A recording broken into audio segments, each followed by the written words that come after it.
एक बहुत बड़ा विशाल पेड़ था। उस पर बीसियों हंस रहते थे। उनमें एक बहुत सयाना हंस था, बुद्धिमान और बहुत दूरदर्शी। सब उसका आदर करते, ताऊ कहकर बुलाते। एक दिन उसने एक नन्ही सी बेल को पेड़ के तने पर बहुत नीचे लिपटे पाया। ताऊ ने दूसरे हंस को बुलाकर कहा, देखो, इस बेल को नष्ट कर दो।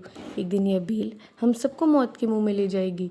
एक युवा हंस हंसते हुए बोला, ताऊ, ये छोटी सी बेल हमें कैसे मौत के मुंह में ले जाएगी?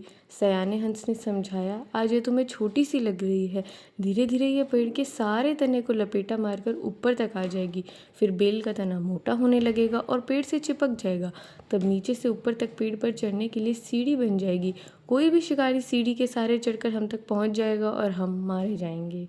दूसरे हंस को यकीन ना आया, एक छोटी सी बेल कैसे सीढ़ी बनेगी? तीसरा हंस बोला, ताऊ, तू तो छोटी सी बेल को खींचकर ज़्यादा ही लंबा कर रहा है। एक हंस बड़बड़ाया, यह ताऊ अपनी अक्ल का रौब डालने के लिए अंट-शंट कहानी बना रहा है। इस प्रकार किसी दूसरे हंस ने ताऊ की बात को गंभीरता से नहीं लिया। इतनी दूर तक देख पाने की उनमें अक्ल ही कहाँ थी। समय बीतता रहा, बेल लिपटते लिपटते ऊपर शाखाओं तक पहुंच गई।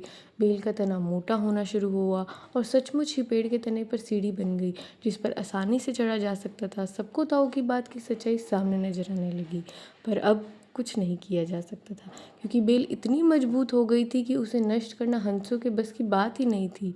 एक दिन जब हंस दाना चुगने बाहर गए हुए थे, तब एक बहेलिया उधर निकला। पेड़ पर बनी सीढ़ी को देखते ही उसने पेड़ पर चढ़कर जाल बिछाया और चला गया। सांझ को सारे हंस लौटे और पेड़ पर उतरे और बहेलिया के जाल में बुरी तरह फंस गए।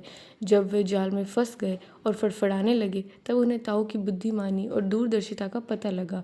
सब ताऊ की बात को मानने के लिए लज्जित थे और अपने आप को कोस रहे थे। ताऊ सबसे रुष्ट और चुप बैठा था। दूसरा हंस बोला, इस संकट से निकलने की तरकीब तू ही हमें बता सकता है।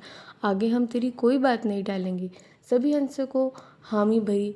तब ताऊ ने उन्हें बताया, मेरी बात ध्यान से सुनो।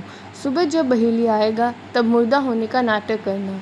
बहेलिया तुम्हें मुर्दा समझकर जाल से निकालकर जमीन पर रखता जाएगा। वहाँ भी मरे समान पड़े रहना। जैसे ही वह अंतिम हंस को नीचे रखेगा, मैं सीटी बजाऊंगा। मेरी सीटी सुनते ही सब उड़ जाना। सुबह बहेलिया आया। हंसों ने वैसे ही किया जैसे ताऊ ने समझाया था। सचमुच बहेलिया हंसों को मुर्दा समझकर जमीन पर पटकता गया। सीटी की आवाज़ के साथ ही सारे हंस उड़ गए।